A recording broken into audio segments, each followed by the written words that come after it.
ನಮಸ್ತೆ ಎಲ್ಲರಿಗೂ welcome back to scheme ವಾರ್ತಾ ಕನ್ನಡ ನ್ಯೂಸ್ ಚಾನೆಲ್. ಇವತ್ತಿನ ವಿಡಿಯೋದಲ್ಲಿ ಒಂದು ಹೊಸ ಸಿಲೆಬಸ್ ಅಂದರೆ CBSE 3ನೇ ತರಗತಿಯಿಂದ 8ನೇ ತರಗತಿಯ ವಿದ್ಯಾರ್ಥಿಗಳಿಗೆ ಕೃತಕ ಬುದ್ಧಿಮತ್ತೆ ಅಂದರೆ ಆರ್ಟಿಫಿಷಿಯಲ್ ಇಂಟೆಲಿಜೆನ್ಸ್ AI ಮತ್ತು ಕಂಪ್ಯೂಟೇಷನಲ್ ಥಿಂಕಿಂಗ್ ಪಠ್ಯಕ್ರಮವನ್ನು ಪರಿಚಯಿಸುತ್ತಿದೆ. ಕೇಂದ್ರ ಶಿಕ್ಷಣ ಸಚಿವ ಧರ್ಮೇಂದ್ರ ಪ್ರಧಾನ್ ಅವರು ಈ ಹೊಸ ಪಠ್ಯಕ್ರಮವನ್ನು ಅನಾವರಣಗೊಳಿಸಿದ್ದಾರೆ. ಇದು ಆಲ್ರೆಡಿ ಒಂದು ಉದ್ಘಾಟನೆ ಕೂಡ ಇದರದ್ದು ಆಗಿದೆ.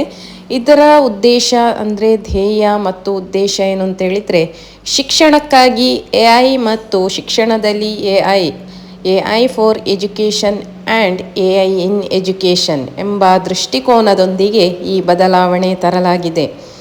ಇದರಲ್ಲಿ ಕಲಿಕಾ ವಿಧಾನ ಹೇಗೆ ಅಂತ ಹೇಳಿದರೆ, ಇದು ಕೇವಲ ಒಂದು ವಿಷಯವಾಗಿರದೆ ಕಲಿಯುವ ವಿಧಾನದಲ್ಲೂ ಬದಲಾವಣೆ ತರುತ್ತದೆ.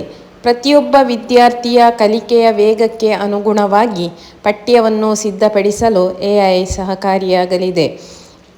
ವಿದ್ಯಾರ್ಥಿಗಳಲ್ಲಿ ಕೇವಲ ತಂತ್ರಜ್ಞಾನ ಬಳಸುವ ಯೂಸರ್ ಮನೋಭಾವಕ್ಕಿಂತ ಹೆಚ್ಚಾಗಿ ಅದನ್ನು ಸೃಷ್ಟಿಸುವ ಕ್ರಿಯೇಟರ್ ಮನೋಭಾವ ಬೆಳೆಸುವುದು ಇದರ ಮುಖ್ಯ ಉದ್ದೇಶವಾಗಿದೆ.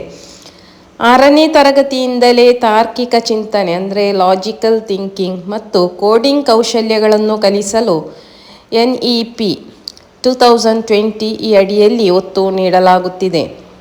ಈ ಮಾಡ್ಯೂಲ್ಗಳು ಶಿಕ್ಷಕರಿಗೆ ಸಮಗ್ರ ಕೈಪಿಡಿ ಮತ್ತು ಮೌಲ್ಯಮಾಪನ ಚೌಕಟ್ಟುಗಳನ್ನು ಒಳಗೊಂಡಿದ್ದು, ಅವರಿಗೆ ಕಲಿಕಾ ಸಾಮಗ್ರಿ ತಯಾರಿಕೆಯಲ್ಲಿ ನೆರವಾಗಲಿದೆ.